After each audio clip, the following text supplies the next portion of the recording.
इस वीडियो में हम पढ़ेंगे सिग्निफिकेंस ऑफ माइटोसिस और इसी टॉपिक के साथ हमारा माइटोसिस वाला क्वेश्चन कंप्लीट हो जाएगा।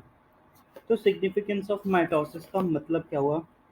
तो ये पैराग्राफ हमें बताएगा कि माइटोसिस की इम्पोर्टेंस क्या है, कि माइटोसिस हमें ज़रूरी क्यों है।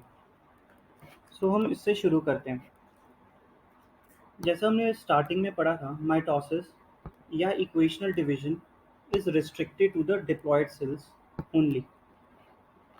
कि हमने पढ़ा था कि जो माइटोसिस होती है वो जनरली डिप्लॉयड सेल्स के अंदर ही होती है, पर इसमें हमने कुछ एक्सेप्शंस भी पढ़े थे, जैसे कि कुछ प्लांट्स के सेल्स में, हेप्लॉइड सेल्स में भी माइटोसिस होती है, और कुछ सोशल इंसेक्ट्स जैसे कि हमने मेल हनी भी पढ़ी थी।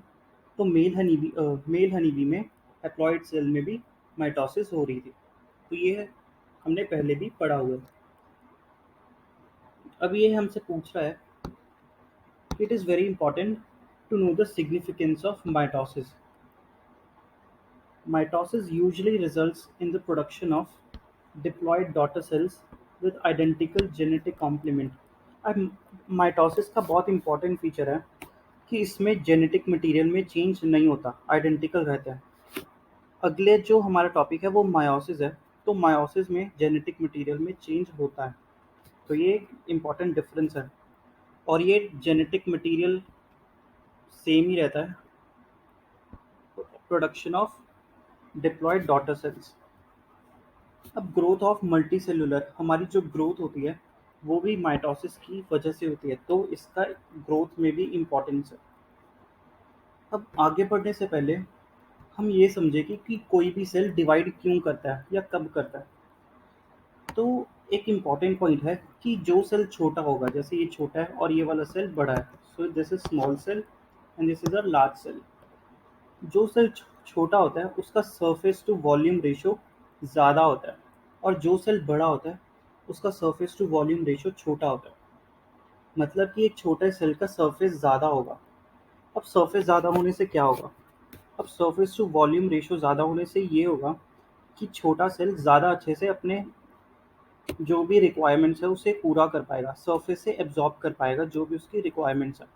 जबकि अगर एक बड़ा सेल है तो उसका सरफेस कम है, तो वो उससे ज़्यादा अच्छे से नई रिक्वायरमेंट कर पाएगा।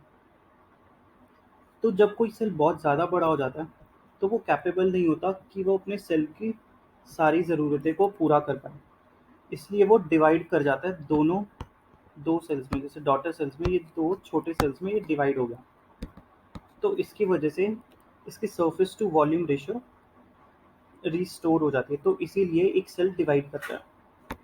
अब वही हम इस पैराग्राफ में पढ़ते हैं कि cell growth results in disturbing the ratio between the nucleus and cytoplasm.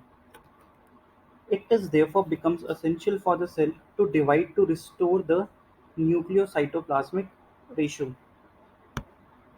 अब ये हमें बता रहे हैं कि जब भी कोई सेल बहुत बड़ा हो जाता है या फिर उसकी ग्रोथ हो जाती है, तो वो न्यूक्लियस और साइटोप्लाज्म की रेशियो को डिस्टर्ब कर देता है, तो उसी को रिस्टोर करने के लिए वो डिवाइड हो जाता है। तो माइटोसिस का सिग्निफिकेंस है in the restoration of the nucleocytoplasmic ratio.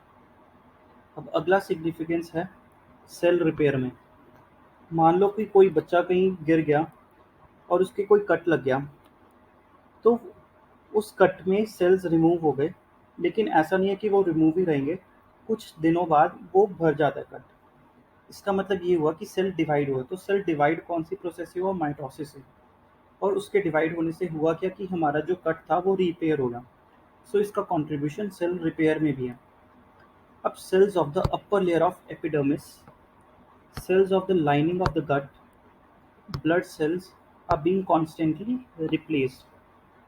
अब हमारी जो स्किन के सेल्स हैं, upper layer of epidermis, cells of the lining of the gut, हमारे जो गट की लाइनिंग वाले सेल्स हैं, हमारे ब्लड सेल्स हैं, आरबीसीज, डब्ल्यूबीसीज, ये कॉन्स्टेंटली रिप्लेस होते रहते हैं। तो उनकी रिप्लेस होने की प्रोसेस में भी माइटोसिस का रोल आता है। Mitotic divisions in the meristematic tissues, the apical and the lateral cambium, result in a continuous growth of the plant throughout their life.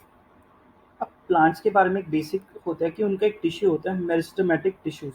अब जो मेरिस्टेमेटिक टिश्यूज हैं वो through out their life grow करते रहते हैं, तो उनकी ग्रोथ भी माइटोटिकली होती है। तो इसीलिए माइटोटिक डिवीजन बहुत इंपॉर्टेंट रोल है। हमने इसके काफ़ी इंपॉर्टेंट रोल्स भी पढ़ लिए।